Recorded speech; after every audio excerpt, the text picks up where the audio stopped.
27절 말씀 우리가 너무나 잘 아는 말씀이죠. 한 번 죽는 것은 사람에게 정하신 것이요 그 후에는 심판이 있으리니. 여기서 처음에 나오는 한 번 죽는 것은 우리가 익히 알고 있는 그 영과 육이 분리되어 죽는 그 죽음에 대하여서 이야기하는 것입니다. 그러니까 여러분, 우리는 한 번은 반드시 어떻게 돼요? 죽어요. 우리 영과 육이 반드시 어떻게 돼요? 분리돼요. 한 번 죽는 것은 사람에게 뭐 하신 것이요? 정하신 것이요.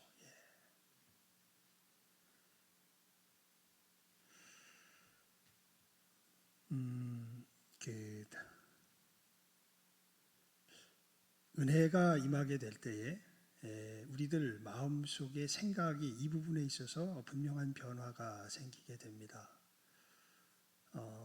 세상에 속한 사람일수록, 그러니까 마귀에게 완전히 붙들려 가지고 정말 그 마음이 강팍해진 사람일수록요, 지금 내가 살고 있는 이 삶이 영원할 것이라고 생각을 합니다. 아주 현실적으로 그렇게 생각을 해요. 다른 생각을 아예 못합니다.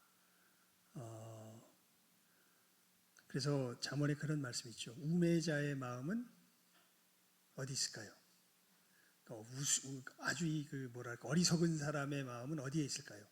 잔치집에 있습니다. 잔치집에 있는데 지혜자의 마음은 어디에 있을까요? 초상집에 있습니다.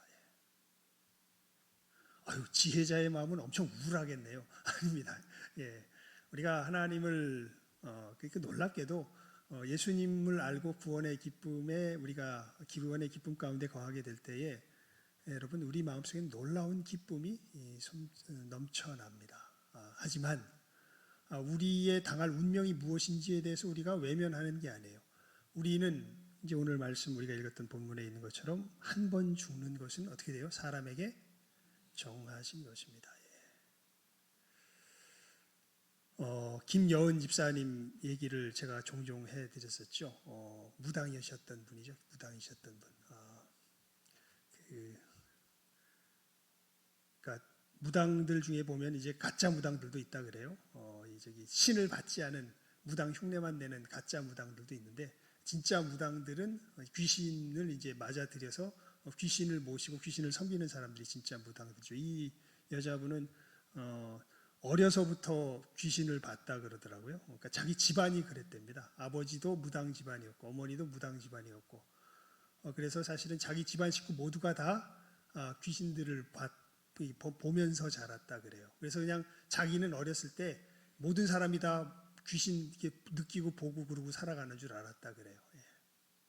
그러니까 이 무당이 되기도 전에 그런 귀신들을 보고서 귀신들이 이야기하는 걸 듣고 했던 이 여자분이었는데, 자기 어머니가 무당이 되셨어야 됐는데 어머니가 무당을 계속 거부하기 때문에 자기 집안 식구 중에 누구 하나는 무당이 돼야 될 거라는 걸 자기가 알았답니다.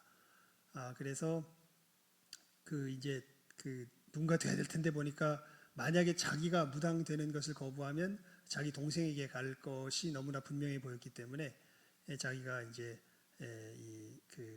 자원해서 이 귀신을 받고서 이제 무당의 길로 걸어갔다고 그렇게 이야기를 하더라고요.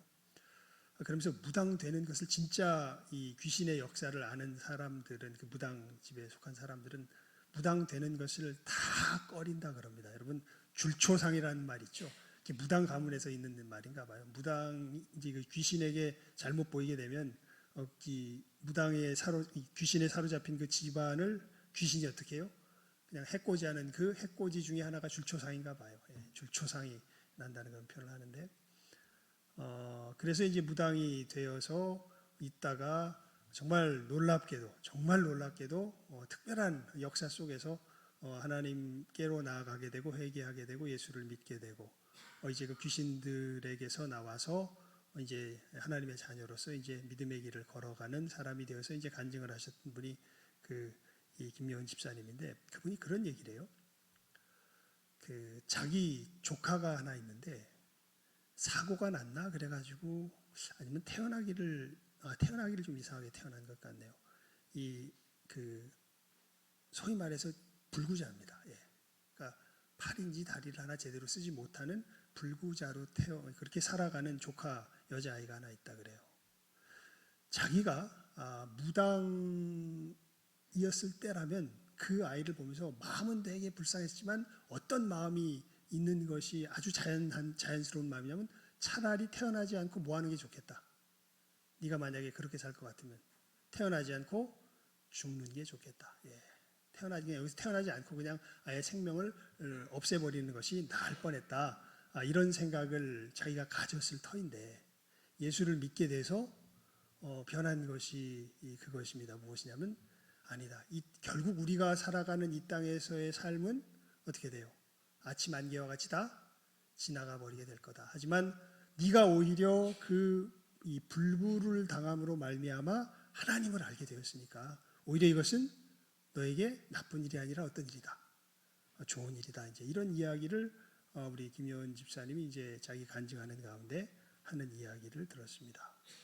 그러니까 이 예수님을 알게 되면요, 우리는 지금 우리가 살아가는 지금 이 현실이 전부가 아니고 앞으로 올 진짜 중요한 세상이 있는 것을 어떻게 돼요?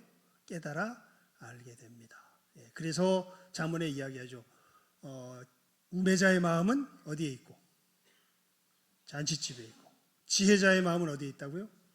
초상집에 있다고요. 즉 지금 살아가는 것이 전부가 아니라는 걸 압니다. 이건 사실은 입구에 불과하죠. 우리가 입구를 통과하는 중입니다. 어디로 연결되어져 있는 입구? 영원한 세상으로 세계로 연결되어져 있는 입구로 통과하는 과정이 우리가 살아가고 있는 지금의 이 상황이 되는 것이죠. 그렇게 되면서 여러분 한 번 죽는 것은 사람에게 정하신 것이요. 이 한 번의 죽음이 우리들에게 임할 때, 이 죽는 죽음이 임할 때, 영과 육이 분리되는 이 죽음이 임할 때에 우리의 영원한 운명이 어떻게 될까요? 결정이 됩니다. 어떻게 해요? 그 다음에 말씀이 어떻게 돼요? 한 번 죽는 것은 사람에게 정하신 것이요. 그 후에 뭐가 있어요? 심판이 있어서요. 이 죽음 후에 무엇이 결정된 우리의 이 영원한 운명이 결정되는 심판이 있게 될 것을 분명하게 성경이 이야기하죠. 이 부분은 우리가 말씀을 증거할 수밖에 없고 하나님의 말씀임을 그저 믿음으로 선포할 수밖에 없습니다. 왜냐하면 여러분 소위 말해서 내세관이라 그러죠. 불교는 또 힌두교나 불교는 내세에 대해서 뭐라고 이야기합니까? 사람이 한 번 죽으면 어떻게 돼요? 그걸로 끝이 아니에요. 이 말씀이 분명히 이야기죠. 오늘은 우리 성경은 한 번 죽으면 그 다음에 뭐가 있는 거예요? 심판이 있는 거예요. 근데 불교에서는 죽으면 뭐가 있다 그래요? 심판이 있는 게 아니죠. 윤회하죠. 이 세상은 계속 돌죠. 부처가 되는 건 이 윤회에서 해탈하는 것이 이제 부처가 되는 거라고 안 그럽니까? 계속해서 끊임없이 돌고 도는 것이 인생이다. 그래서 여러분이 그 공덕을 쌓고 하는 것이 사실은 지금 이 땅에서 잘못 살면 불교는 그 점에 있어서는 뭐라 그럴까요? 이제 계속 자기에게 어떤 새로운 기회라 그럴까요? 새로운 출발점들이 주어지는 거죠. 내가 여기서 잘못 살면 구더기로 태어나든지 무슨 바퀴벌레로 태어나든지 그렇게 태어나서 살다가 착한 바퀴벌레가 되면 무슨 개로 태어나든지 이런 식으로 해가지고 하여튼간 이 삶이 계속해서 윤회한다고 이 윤회의 굴레에 우리는 속박돼서 살아간다고 이야기하는 것이 불교의 내세관인데 성경은 아주 단도직입적으로 확 잘라서 그런 모든 것을 배척해버리죠. 한 번 죽는 것은 사람에게 어떻게 돼요? 정하신 것이요. 그 후에는 무엇이 있는 겁니까? 심판이 있는 겁니다. 영원한 운명이 결정되는 심판이 있는 것이죠.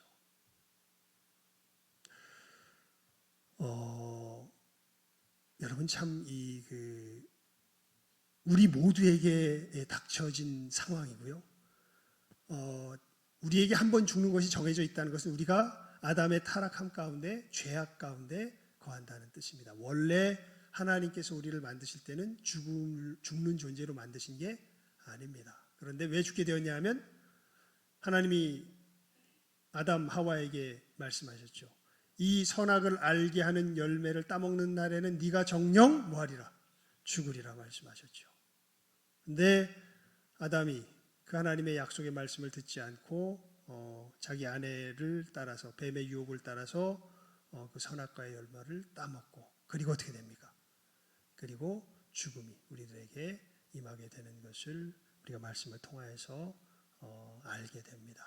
그러니까 이 일은 정말 하나님께서 이 성경을 통하여서 계시로 알게 하여 주시지 아니하셨다면 우리가 알 수 없었던 내용이죠. 하지만 이것이 분명한 실체임을, 실상임을 성경이 우리들에게 이야기하고 있는 것입니다. 이렇게 우리가 아담의 범죄함 가운데 이제는 우리들 가운데 죽음이 임하였고 우리들을 이 죽음이 다른 것이 아니라 죄의 삭스로 말미암아 임한 죽음이요. 이 죽음 후에 우리는 우리들의 이 존재의 영원한 운명을 놓고 하나님 앞에 무엇을 받는 존재가 된 거예요? 심판을 받는 존재가 된 겁니다. 내가 과연 어느 곳에서 살 존재인지. 성경은 분명히 이야기합니다. 딱 갈 곳은 두 곳밖에 없어요. 하나는 하나님과 영원히 함께 사는 천국. 다른 하나는 하나님과 상관없이. 성경은요 놀라운 걸 이야기합니다. 우리가 존재가 없어진다는 이야기를 하지 않습니다. 여러분 그런 사람들이 있지. 죽으면 다 끝이지 뭐. 죽으면 다 끝이 아닙니다. 죽으면요 죽은 후에 예수님 재림하실 때가 되면요 악인은 심판의 부활로 이 선인들은 이제 구원의 부활로 다 모든 사람이 다 부활해요. 부활하고서 하나님의 심판대를 통과하면서 하나님의 심판 속에서 의롭다 인정함을 받은 사람들, 하나님과 함께 살 수 있는 자격을 갖춘 의인으로서 인정받은 사람들은 어디에서 살게 되고 천국에서 살게 되고 하나님과 함께 살 수 없는 죄인으로서 사실은 정죄받은 사람들은 어디에서 살게 되고 지옥에서 살게 되고 이 두 가지 분명한 우리들의 영원한 운명이 갈려지는 것을 성경이 분명하게 이야기하고 있죠. 그래서 우리 모두가 다 하나님의 심판대 앞에 서게 될 것입니다. 그리고 그 심판이 일어나면 여러분 우리는 나는 의인일까요? 죄인일까요? 그 심판대 앞에 서게 될 때 나는 의인일까요? 죄인일까요?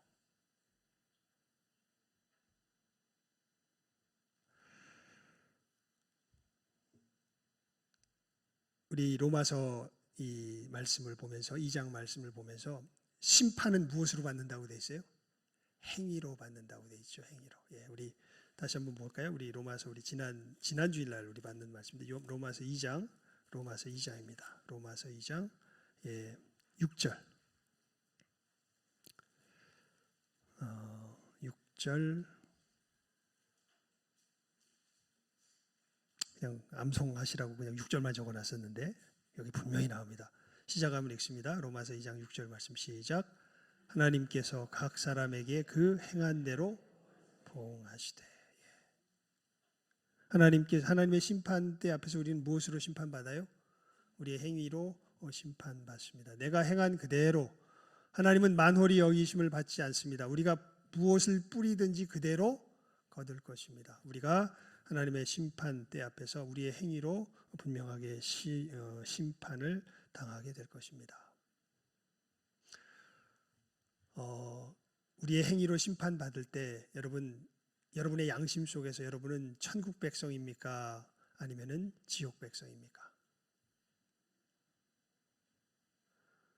그러니까 이 부분에 있어서 진실한 고백이 정말 필요합니다. 내가 하나님의 심판대 앞에 섰을 때 나는 천국 백성인가 지옥 백성인가?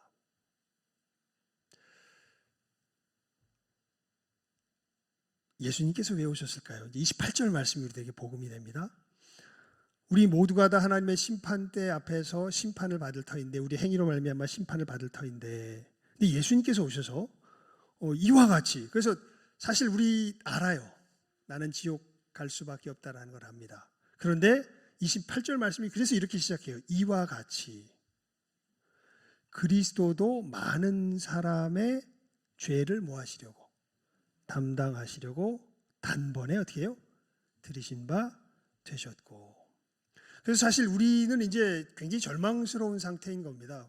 우리는 우리의 행위 속에서 죽을 수밖에 없는 이 지옥의 판결 속에서 영원한 지옥 가운데서 정말 끔찍한 운명을 맞이하게 될 파멸의 영원한 저는 말을 하면서도요 이게 그 성경이 이야기하고 있는데 어떻게 상상이 안 돼요. 정말 끔찍해요.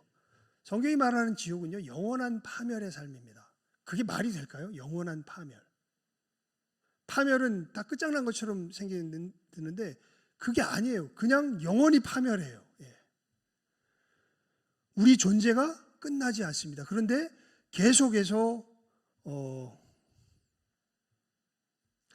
사람이 자기가 누군 줄 모를 때 제일 어마어마한 고통이 임하거든요. 아마 영원한 정신분열이 일어날지도 모르겠고요. 하여간 지옥은 정말 자기가 주인된 곳에서 어떤 일이 벌어질지 그 부서지고 무너져 내려가는 우리들의 그 모습, 영원한 그 이 악의 모습. C.S. 루이스가 한 얘기가 상상하는 데 조금 도움이 됩니다. 여러분, 우리가 하나님의 은혜 가운데 이 땅에 살아갈 때도 정말 나름대로 좋은 삶을 산다고 한 사람도 자기 인생을 쭉 지내게 되면 고약한 버릇들이 생겨난 것이 나이 들어서 보면 부인할 수가 없습니다. 그렇게 천사 같던 사람도요, 옆에서 지내다 보면 어떤 부분들이 보여요? 악마 같은 모습들이 보입니다. 그리고 그것이 이 세월이 지나가면서 보면요, 참 고약하게 점점 악화돼요.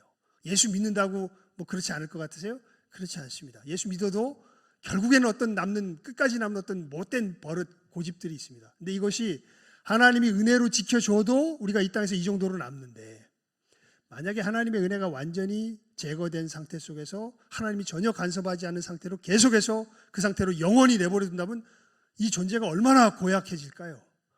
그건 정말 상상이 되질 않습니다. 그러니까 정말 지옥은 정말 끔찍한 것입니다. 우리가 만약 하나님의 심판대 앞에서 의롭다 함을 받지 못한다면, 하나님과 함께 살아가지 못한다면 우리는 그러한 영원한 지옥에서 영원한 파멸 속에서 거하게 되겠죠. 하나님께 버림받는 그 버림, 유기 속에서, 하나님의 내어 버림 속에서 그런 일을 당하게 되는 것이죠. 여러분, 우리가 당해야 할 그 벌을요, 이제 28절 말씀이 이 이야기예요. 이와 같이 그리스도도 많은 사람의 죄를 담당하시려고 단번에 들이신 바 되셨고. 이게 무슨 뜻이냐면, 여러분, 예수님께서 이 땅에 오신 것은, 인자에 온 것은 섬김을 받으려 함이 아니라 도리어 뭐하고? 섬기려 하고. 그 다음이 중요한데요, 자기 목숨을 많은 사람들의 대속물로 주려 함이라 이렇게 말씀하셨습니다. 이게 무슨 얘기냐면, 그러니까 예수의 사람들은 한마디로 말하면 심판을 안 당한 게 아니라요, 예수님 안에서 이미 심판이 일어나버린 사람들이 예수의 사람들입니다. 그러니까 이 얘기는 그 얘기예요. 이와 같이 그리스도도 많은 사람의 죄를 담당하시려고 단번에 들이신 바 되셨고. 그러니까 하나님의 심판대 앞에서 심판을 받는다는 것은 죄의 값을 우리가 치러야 되고 죄 값을 받는다는 것을 뜻하는 거거든요. 그 죄 값이 예수님 안에서 심판을 통해서, 예수님께 내려지는 심판을 통해서 우리들이 치러야 할 죄 값이 어떻게 된 거예요? 이미 치러진 것이 예수님의 십자가의 역사가 되는 것이죠. 그래서 여러분, 아까 제가 이렇게 물어봤을 때, 여러분 하나님의 심판대 앞에서 당시 여러분은 이 의인으로서 칭함을 받을 것 같습니까? 여러분의 죄가 있습니까? 없습니까? 라는 이야기를 했을 때, 만약 한 사람이 진실하게 예수 그리스도 안에 거한다면요, 이 사람은 무엇을 하냐면 자기의 죄값이 누구 안에서? 예수 안에서 치러진 것을 압니다. 네, 예수님 밖에 있는 사람, 이 부분은 정말, 그래서 여러분, 예수님 영접해야 된다는 것이 이게 정말 중요한 건데, 교회 나온다고 구원 얻는 게 아니에요. 한 사람이 누구를 영접해야, 예수를 영접해야 그 사람에게 구원이 있습니다. 왜냐하면 우리 모두가 다 어디 앞에 서야 돼요? 하나님의 심판대 앞에 서야 돼요. 그리고 그 심판 속에서는 반드시 우리 죄 값이, 우리 죄가 다루어져야 되는데, 이 죄가 다루어지지 않은 사람들은 하나님의 심판대 앞에서, 그 죄가 여전히 남아있는 사람들은 죄인으로 정죄받는 것이고, 죄인으로 정죄받게 되면 영원한 지옥 가운데 들어가게 되는 것인데, 여러분, 우리들 이 하나님 앞에서 우리의 모습이 어떠한 모습인가에 대하여서 정말 하나님께서 나를 위하여 예수님을 보내주셨다는 것을 믿는 사람들은 예수님이 다른 일을 하신 것이 아니라 내가 당해야 할 그 죄를 누가 짊어지시고 예수께서 짊어지시고 예수님께서 모든 죄값을 치르시는 그 이 희생이 되셨다는 것. 그게 이제 28절의 말씀이죠. 이와 같이 그리스도도 많은 사람의 죄를 담당하시려고 단번에 들이신 바 되셨고. 그래서 성경에 보면 예수님의 역사를 화목제물이라고 그렇게 이야기합니다. 이게 무슨 뜻이냐면요, 그냥 오늘은 그 주님께서 이루신 것을 그대로 풀어서 여러분들에게 알려드리는 시간으로 이 말씀 증거의 시간을 갖는데요, 하나님 앞에서 하나님과 함께 살 수 있는 의인이 되려면 하나님과 화목하게 돼야 돼요. 하나님과 화목하게 되려면 우리가, 여러분, 죄가 왜 하나님 앞에서 하나님과의 사이를 갈라놓는 것이 되냐면, 죄는 하나님을 쉽게 말하면 죽이는 겁니다. 죄는요, 우리가 하나님을 어떻게 실제로 죽일 수는 없지만 우리가 어떻게 죽이냐면 하나님의 하나님 되심을 짓밟으면 그게 우리가 하나님을 죽이는 거예요. 하나님의 하나님 되심은 어떻게 우리 속에서 확인되냐면 하나님의 말씀을 따라 사느냐 살지 않느냐로 우리들 속에서 결정됩니다. 하나님 그러시잖아요. 우리 십계명을 잘 알죠. 거짓말하지 말아라. 여러분 거짓말하지 않습니까? 거짓말합니까? 거짓말하죠. 간음하지 말아라. 간음 안 합니까? 간음합니까? 마음으로 음식만 품어도 간음한 거라 그러셨죠. 살인하지 말아라. 여러분 살인합니까? 안 합니까? 하지요. 마음으로 미워하는 것도 뭐 하는 거래요? 살인하는 거래요. 그러면 하나님께서 분명히 그런 법을 우리들에게 분명하게 주어주시면서 이 온 세계의 주인으로서 나로 이 세계 속에서 그러한 길을 살아갈 것을 하나님의 하나님 되심으로 내게 임하시는데, 나는 내 마음에 안 드는 사람 있으면 어떻게 하고? 살인하고 미워하고, 그리고 내 정욕에 불타게 하는 일이 있으면 간음하고, 또 내 이익을 챙길 일이 생기면 뭐하고? 거짓말하고. 우리는 누구를 버려요? 하나님을 버립니다. 그렇게 하나님을 죽여가지고 우리들 삶 속에서, 사실 하나님 죽지 않으세요? 하나님을 내팽개쳐 버리는 우리들의 삶의 쭉 걸음이 나타나면서 우리가 하나님의 심판대 앞에 이제 그대로 서게 될 거죠. 너는 나를 어떻게 대하여 왔느냐? 너는 나와 함께 살았느냐? 아니면 나를 배척하며 버리며 살았느냐? 그것을 우리가 분명히 판단받게 될 그 시간이 오게 될 터인데, 그러면 만약에 이 상태로라면 우리는 하나님을 버리며 죽이며 살아온 존재로서 사실은 우리가 하나님을 버렸기 때문에 우리도 누구에게 버림받아야 돼요? 하나님께 버림받아야 합니다. 그리고 그 버림받아 가는 곳이 어디예요? 지옥이 되는 것이죠. 그래서 우리가 처벌을 받는다는 것은 하나님께 그대로 버림을 받는다는 것을 뜻하게 됩니다. 그리고 그렇게 버림받게 되었을 때 아까 말씀드렸던 것처럼 우리의 존재 자체가 하나님이 그나마 붙들어 주셔도 지금 요 정도로 그나마 신뢰할 수 있는 정도의 사랑과 믿음과 소망 이런 것이 조금이나마 나누어질 수 있는데, 그런 것이 전혀 나누어질 수 없는 정말 악한 존재로서 영원한 파멸에 이르게 되는 것이 우리들의 모습이 되겠죠. 여러분, 주님께서 우리가 당해야 할 이 버림당함을 십자가에 달리시면서 대신 당하십니다. 그것이 예수님께서 죄값을 치르신 바고요. 그리고 예수님께서 부활하셨다는 것은 오늘 말씀에 보면 이런 말씀이 나와요. 구원에 이르게 하기 위하여 죄와 상관없이 자기를 바라는 자들에게 두 번째 나타나시라. 죄와 상관없이는 건 무슨 뜻이냐면, 처음에 주님께서 죽으셨을 때 이 죄값을 치르시는 죄 문제를 담당하신 것이고요. 두 번째 부활하셨을 때는 이제 우리를 하나님 앞에서 더 이상 죄가 상관하지 못하는 새로운 피조물로 새롭게 만드셨다라는 것을 뜻합니다.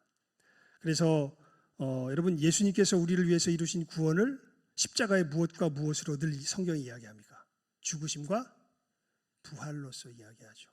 예수님의 십자가의 죽으심과 부활은 다른 역사가 아니라 우리의 죄값이 예수님의 그 죽음 속에서 다 치러지게 하시며 이제 더 이상 하나님 앞에 치러야 할 죄값이 없게 하시는 것이고, 예수님의 부활하심이 뜻하는 바는 사실은 이제는 더 이상 죄의 유혹됨이 없이 살아가는 새로운 존재로서 사실은 우리가 새로워지는 그 새로운 모습을 예수님의 부활이 우리들에게 나타나는 겁니다. 그래서 예수님께서 이루신 일을 이렇게 이야기하죠. 구원에 이르게 하기 위하여 죄와 상관없이 자기를 바라는 자들에게 두 번째 나타나시리라.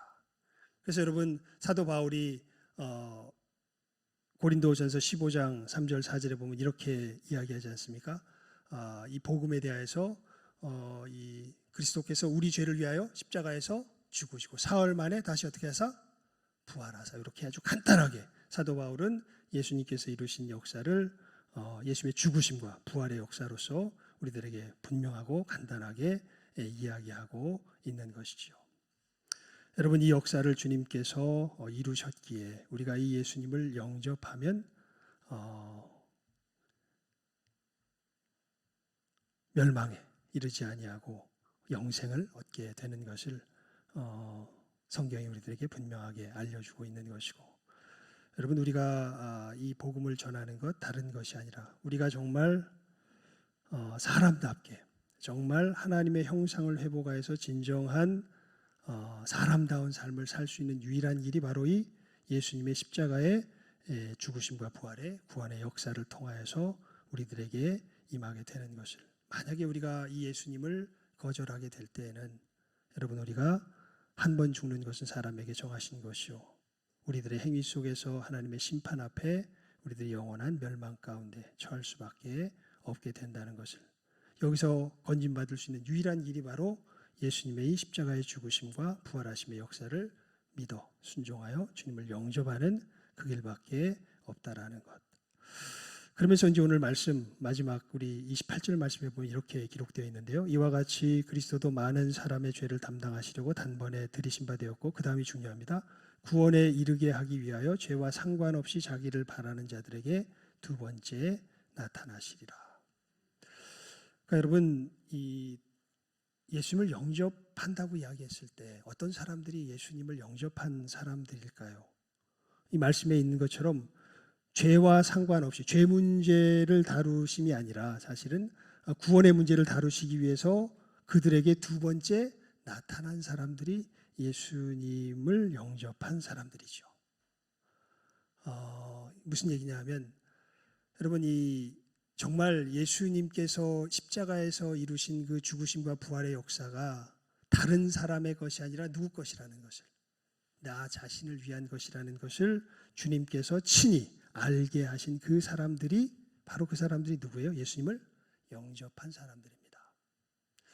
저는 이 역사를 정말 이 많은 우리 성도들에게 또 만나는 사람들마다 또 하나님께서 길을 열어주실 때 이 문제를 여러분들에게 증거하고 전하며 나아가는데요. 왜 그러냐면 이런 사람들이 계세요. 뭐냐면 예수님을 믿고는 싶은데 아직 예수님이 자기 안에 계신 것을 확실히 알지 못하시는 분들이 있습니다. 그런 분들은 정말 이 말씀을 잘 마음에 새겨 두어야 합니다. 예수님께서 자기를 바라는 자들에게 어떻게 하신다고요? 두 번째 뭐 하신다고요? 나타나신다 그랬습니다. 물론 이 나타남은 어떤 신비한 체험을 통해서 나타날 수도 있고요. 하지만 말씀을 읽는 가운데, 기도하는 가운데, 찬송하는 가운데 자기 마음속에 깨달아짐으로 나타나실 수도 있습니다. 한 가지 분명한 것은 어떻게 나타나시든지 간에 여러분, 예수님을 진실로 만난 사람들은 다른 것이 아니라 예수께서 죽으신 그 십자가의 죽으심과 부활의 역사가 다른 어떤 사람이 아니라 누구 것임을, 누구를 위한 것임임을, 나를 위한 것임임을 분명하고 확실하게 알게 하신 그 사람들이 되는 것이죠. 여러분, 다시 권고를 드립니다. 혹여 아직까지도 정말 예수님의 십자가의 은혜의 역사가, 이 죽으심과 부활의 역사가 나를 위한 것임이 분명하여지지 않은 영혼들은요, 주님께서 이것을 분명히 알게 하실 때까지 주님 앞에 믿음으로 나아가실 수 있기를 바랍니다. 이것은 하나님이 알게 하세요. 그래서 이것은 계시로 말미암아 알게 되는 것이죠. 이것이 내 스스로 나를 자기 최면 건다고 절대 알 수 있는 영역의 것이 아닙니다. 이건 정말 하나님께서 성령으로 말미암아 정말 그렇구나, 정말 예수님께서 십자가에서 죽으시고 부활하신 것은 다른 어떤 사람이 아니라 누구를 위한, 나를 위한 구원의 역사였구나라는 것을 누가 알게 하세요? 하나님께서 직접, 주님께서 직접 알게 하세요. 여러분이 분명한 구원의 역사를 다시 한번 말씀 속에서 확실하게 오늘 말씀 속에서 새기면서 혹여 아직도 정말 이 십자가의 역사가 자기를 위한 것임이 깨달아지지 않는 사람들은 주님 앞에 나아가시길 바랍니다. 물론 여러분 이 예수님의 구원의 역사가 내 영혼을 위한 것임이 되었으면 좋겠다라는 소망을 갖는 것은 정말 좋은 일입니다. 하지만 그것으로 만족해서 성경을 보게 되면요, 우리가 이 구원의 확신에 이를 수가 없습니다. 구원의 확신은 주님께로부터 말미암는 이 분명한 십자가의 은혜의 계시가 우리들에게 임하기까지 주님 앞에 달려나아가는 이들이 받게 되는 것을 분명하게 깨달아 하시고, 여러분 이 믿음 가운데 확실하게 거할 수 있도록 늘 주님 앞에 믿음으로 나아가실 줄 아는 이 시간 함께하는 우리 모든 귀한 영혼들 다 될 수 있기를 주님의 이름으로 축원을 드립니다. 기도하겠습니다. 하나님 아버지, 주님께서 우리들 가운데 이루신 구원이 우리들에게 어떻게 임하게 되는가, 오늘 말씀을 통하여서 주님께서 죄와 상관없이 구원을 위하여서 두 번째 나타나심이 될 것을 말씀하시는 이 말씀을 통하여서 저희들 다시 한번 우리가 주님 앞에 어떻게 나아가야 할지, 우리의 구원을 위하여서 어떠한 자세로 나아가야 할지 그 길을 보게 하시니 하나님 감사를 드리옵나이다. 아버지 하나님, 여기에 함께하는 모든 귀한 영혼들 진정한 주님께서 베푸시는 이 놀라운 구원에 참여하게 하여 주시옵소서. 하나님, 그저 참으로 우리의 몸만 왔다 갔다 하는 것이 아니라 우리의 영혼이 주님 앞에 달려나가는 귀한 은혜가 있게 하여 주시옵소서. 하나님, 우리 자신의 죄를 깨달아 알며 정말 예수께서 오신 것이 다른 것이 아니라 이 죄로 말미암아 죽을 수밖에 없는 우리의 모든 죄값을 치르시고 우리를 하나님 앞에 온전히 의롭게 하신 그 놀라운 역사를 주님 스스로 이루시며 그것을 주님 안에서 우리에게 선물로 주시기 위하여 오셨음을 우리 귀한 영혼들 다시 한번 분명하게 깨달아 알게 하여 주시고, 그 주님께서 주시는 선물을 받기 위하여서 주님 앞에 믿음으로 진실함 가운데 달려나아갈 줄 아는 귀한 영혼들 다 되게 하여 주시옵소서. 하나님, 그 은혜를 받음으로 말미암아 저희들 깨달아 합니다. 그 은혜를 받은 영혼들은 이 땅에서 참으로 허탄한 삶에 더 이상 머물러 있지 않고, 비록 여러 가지 옛 습관과 부족한 부분들이 있지만 이 모든 것들 주의 은혜로 극복하며 주님의 사랑을 힘입어서 용서하며 사랑하며 천국의 백성의 길을 걸어가게 될 줄 압니다. 하나님이 귀한 구원의 역사가 우리 가운데 능력으로 임하게 하여 주시기를 간절히 바라옵고 기도하옵고 간구하오며 모든 것 예수님의 이름으로 기도드리옵나이다. 아멘.